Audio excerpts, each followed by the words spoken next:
The invitation this morning is to prioritise like a young sunflower. Do you feel like a young sunflower this morning? I'm going to say a little more about that towards the end. But first, what do we mean by prioritise? Prioritise. When we prioritise, we work out what we want to put first and act accordingly. But I've noticed something, I wonder if you've noticed this too, that a lot of what people call prioritising is not prioritising. In the world of business, you might hear of a company's strategic priorities. Often a business will have a lot. Here are our 10 priorities for this quarter. And there's something ironic about that. How can you have 10 priorities a quarter? That's 40 priorities a year. And if you've got 40 priorities a year, have you really prioritised anything? Are all 40 equally important? And if so, has anything actually been prioritised? Which one comes first? And just like in the business world, in our personal lives, we can find ourselves trying to hold a number of priorities on equal footing. Greg McKeown, the author of the book Essentialism, starts that book off with a story. And it's a story about a day his daughter was born. For a little while, he was in the hospital with his wife and newborn, but then he left to go to what he thought was a very important business meeting. The clients he was meeting with thought he was absolutely crazy. You're here when you could have been with your wife and newborn. The meeting didn't come to anything, and actually, Greg McKeown knew in his gut that he'd made the wrong choice. He tried to prioritise those clients alongside his wife and newborn. And then Greg McKeown uses the rest of his book, Essentialism, to talk about how we can prioritise essentials in life and do less but better. That's the big idea of the book, Essentialism. I really recommend it. It's a great book. I've listened to it on Audible. That's the audio version, about 5 times. I've got the paperback as well, so I can kind of look up quotes and all the rest of it. And here's actually one quote that I really like from the book. The word priority came into the English language in the 1400s. It was singular. It meant the very first thing or prior thing. It stayed singular for the next 500 years. Only in the 1900s did we pluralise the term and start talking about priorities. Illogically, we reasoned that by changing the word we could bend reality. Somehow we would now be able to have multiple first things, but when we try to do it all and have it all, we find ourselves making trade-offs at the margins that we would never take on as our intentional strategy. I doubt it was Greg McKeown's well-thought-out plan to leave his wife and newborn baby for that business meeting. I doubt that was in the birth plan. But he made that trade-off because he hadn't thought through which he'd prioritise if there was a clash. I wonder if you've experienced anything like that before. Have you had to make a regrettable trade-off because your priority was unclear?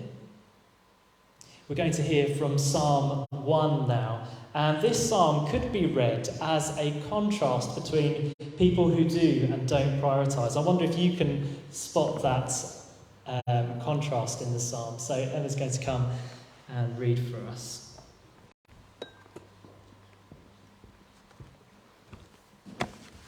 Thank you. Good morning, everybody. Blessed is the one who does not walk in step with the wicked, or stand in the way that sinners take, or sit in the company of mockers. But those who delight is in the law of the Lord, and who meditates on his law day and night. That person is like a tree planted by streams of water, which yields its fruit in season, and whose leaf does not wither. Whatever they do prospers. Not so the wicked. They are like chaff that the wind blows away. Therefore the wicked will not stand in the judgment, nor sinners in the assembly of the righteous. For the Lord watches over the way of the righteous, but the way of the wicked leads to destruction.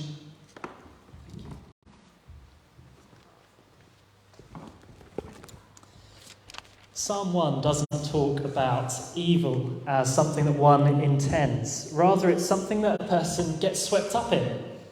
One day you find yourself in a place you didn't want to be, with people you didn't intend to be with. How did you get there? You got there by walking with them, then standing with them, and then sitting with them. Walking, standing, sitting. It was a slow fade into disaster. And that reminds me of another quote from the Greg McEwen book. Remember that if you don't prioritise your life, someone else will.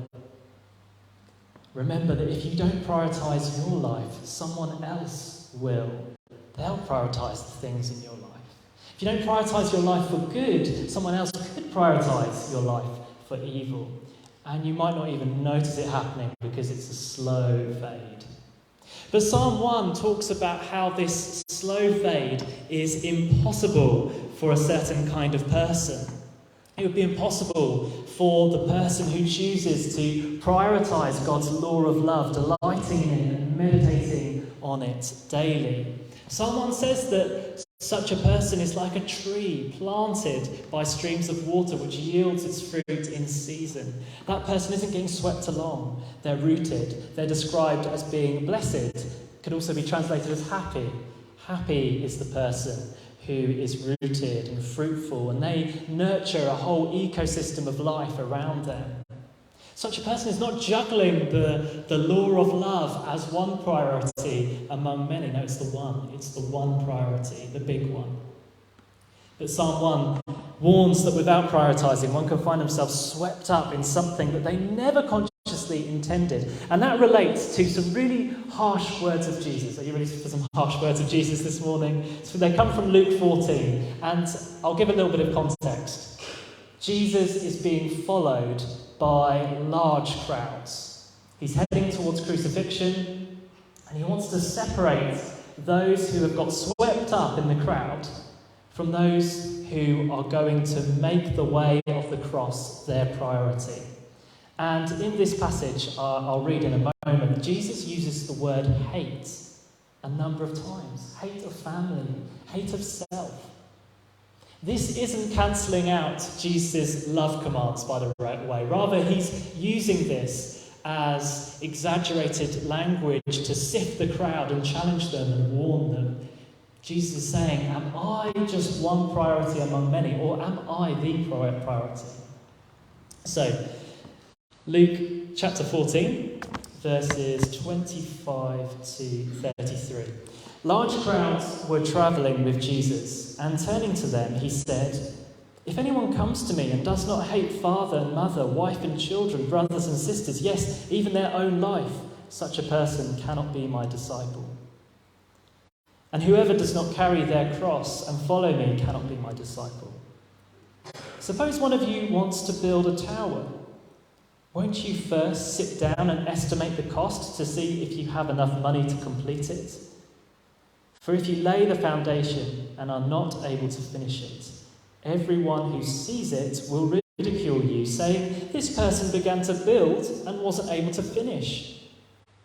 Or suppose a king is about to go to war against another king. Won't he first sit down and consider whether he is able with 10,000 men to oppose the one coming against him with 20,000? If he is not able, he will send a delegation, while the other is still a long way off, and will ask for terms of peace. In the same way, those of you who do not give up everything you have cannot be my disciples.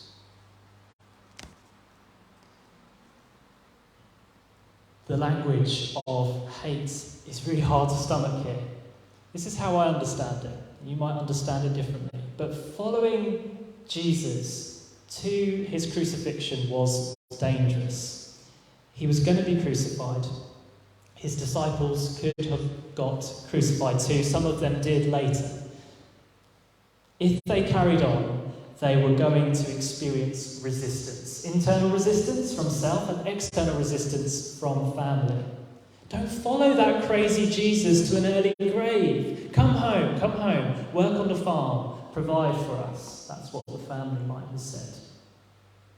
To say, no, I am making Jesus the priority, even if it means I die, that would have communicated something like hate to any family who relied on them for their survival. Perhaps that's why Jesus used such strong language here. And throughout history and in times and places, it has been the case that prioritising Jesus and the way of the cross is dangerous.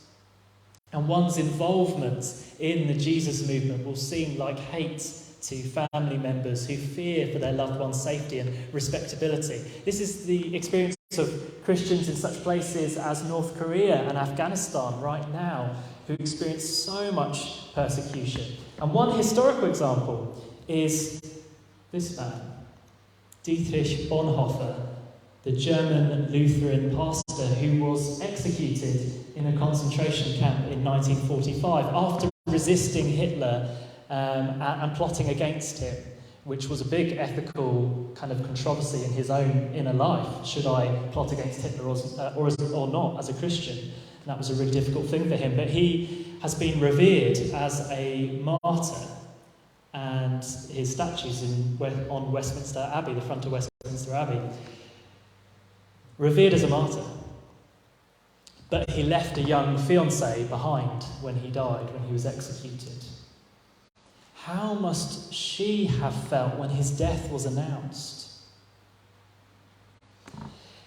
It's fitting that Bonhoeffer's most famous book is titled The Cost of Discipleship, because for Bonhoeffer, discipleship cost him everything.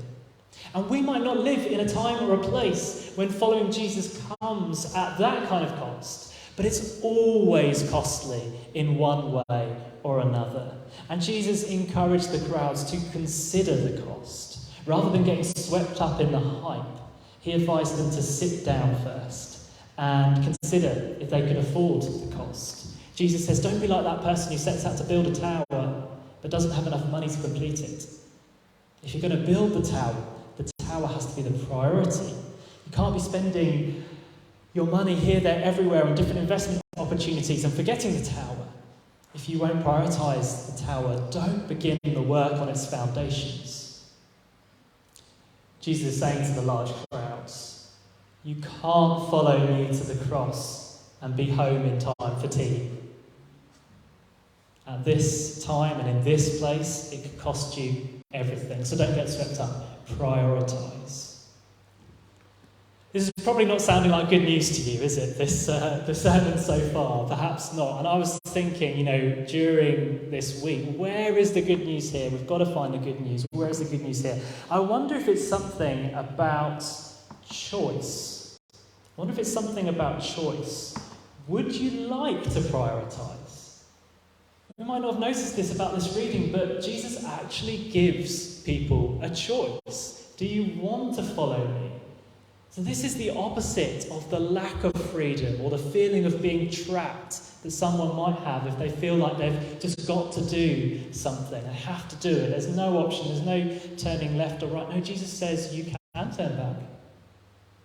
Or you can redouble your efforts and prioritise me in the way of the cross. But there's choice here. Each person has freedom to choose. Jesus says, don't get swept along. Don't find yourself in a place that you never intended to be. No, choose, prioritise. Would you like to prioritise? That's a question for you today. Would you like to prioritise? And you might expect me at this point to apply this message by saying, will you prioritise Worthing Baptist Church in your life? That's not where I'm going with this. Although part of me would love to say that, of course. As a minister of one of the ministers of this church, I think commitment to a local church, local congregation is so important for our spiritual and personal growth. But I can't make that the goal or the centre of this reflection, because church is not the priority. Church is a way of prioritising the priority. Let me say that again. Church is not the priority. Church is a way of prioritising the priority. And so I invite you to consider, would you like to prioritise Jesus? Only if you'd like to. The good news is you're free and you have choice. Would you like to make Jesus the priority? If you would, you're sharing in a long tradition, a Christian tradition of calling Jesus Lord. That's what calling Jesus Lord is all about, making Jesus the priority. It's Christianity 101, in fact. In fact, I commend you if this is all your faith is. If all your faith is basically just prioritising Jesus in your life, in the way you live and love, great. Stick with that. Just do that. That's fine. All the extras, there's so many extras, all of Christianity's extras, all the rules and rituals and sacred texts and special prayers and music, they're nothing if not helping us to prioritise the crucified and risen Jesus as the sole and absolute authority in our lives. But not everyone will be able to accept this. Not everyone will be able to accept this, perhaps even here, because it comes at a cost, always. And depending on our context, it may come at a staggeringly great cost. Jesus knew that, and he advised, count the cost first. But if you accept the invitation, the rest of your life is this great exploration of working out how you can best prioritise Jesus as you live and love. And that includes the way we live with others as well. In the parable of the sheep and the goats, Jesus said, whatever you did for one of the least of these brothers and sisters of mine, you did for me. Even what we think is for others is simultaneously for him, if he is indeed prior or first in our lives. The Apostle Paul put it another way in the letter to the Colossians. And whatever you do, whether in word or deed, do it all in the name of the Lord Jesus, giving thanks to God the Father through him. So what about those young sunflowers then? Here they are. Jenny and I grow sunflowers every year from seed, and this year has been the best year yet. We had, I was going to say 8, but no, I think 9, possibly even 10, because a few are still just, they're like, no, I'm still coming, I'm still going to September, but I'm going to make it as a sunflower. And one day I noticed that some of the sunflower heads, they seem to move around throughout the day. I don't know if you've seen this before with sunflowers. Not all of them, but some. And so I researched this and I found out that young sunflowers track the sun. Did you know that? That young sunflowers track the sun. They prioritise the sun. They angle themselves for maximum exposure to the sun throughout the day. And I think that's amazing. And actually, when a sunflower reaches maturity, it stops tracking the sun. But it does something that's quite lovely in its own way. It faces east, if it can. If it's got the freedom to face east, and it can see the sun east, it will face east so that it's warmed up as early in the day as possible, which that's a lovely image as well. Both of those images are great, but I'm especially inspired by the young sunflowers. These young sunflowers are extraordinary. They track the sun, they move with the sun. What would it look like for you to track the Son of God throughout the day? What would it look like for you to keep turning to face Jesus throughout the day? When we go about the tasks of the day, how would you do things differently if Jesus was your priority? If you were doing everything simultaneously for Jesus as well as for others and for yourself and all the rest of it? How would you speak to that person you find so irritating? Would you speak up when you wouldn't normally? Would you risk anything? How would you cook and clean differently if it was also simultaneously for Jesus? How might you grow if you spent time basking in the light of Jesus each day? The monk Thomas Merton said this: how does an apple ripen? It just sits in the sun. Are you ripening? Are you maturing by spending time receiving from Jesus in contemplative prayer perhaps, or meditating on his words, or there are different apps that help you to pray or read the Bible or listen to the Bible? How? Or there are different booklets, Every Day with Jesus. Is that helping you to spend time basking in the light? So to draw this together, there is a myth that we can have many priorities, all equally important, but that gets complicated when so-called priorities clash. And if we don't prioritise, others might prioritise our lives for us, and we can get swept up in something that we never consciously intended, and that's a problem. And Jesus says, don't go there, don't go there, don't get swept up, prioritise. But everyone has a choice. Everyone has the freedom. Jesus invited people to prioritise him in the way of the cross. But it's only if you can handle it. It's only if you can handle the cost. So would you like to? Would you like to prioritise Jesus? Will you call him Lord? Will you track the Son of God throughout the day? Will you prioritise like a young sunflower? And finally, we can only prioritise because Jesus has prioritised us. And that sounds a bit strange and illogical. But this is grace. Jesus said, I have come that they may have life and have it to the full. When Jesus came, when Jesus died to reconcile heaven and earth, when Jesus rose from the dead and conquered sin and conquered death, he was prioritising you, he was prioritising me. He wanted and wants you to have life, and life to the full, because he loves you. He loves you with this steadfast, enduring love. So let's end on that note of grace, not on human effort, not on what we can do or how we can respond, but regardless, Jesus wants the best for you, life in all its fullness for you. So praise be to Jesus, the light of God, the love of God, and the life of God. Amen.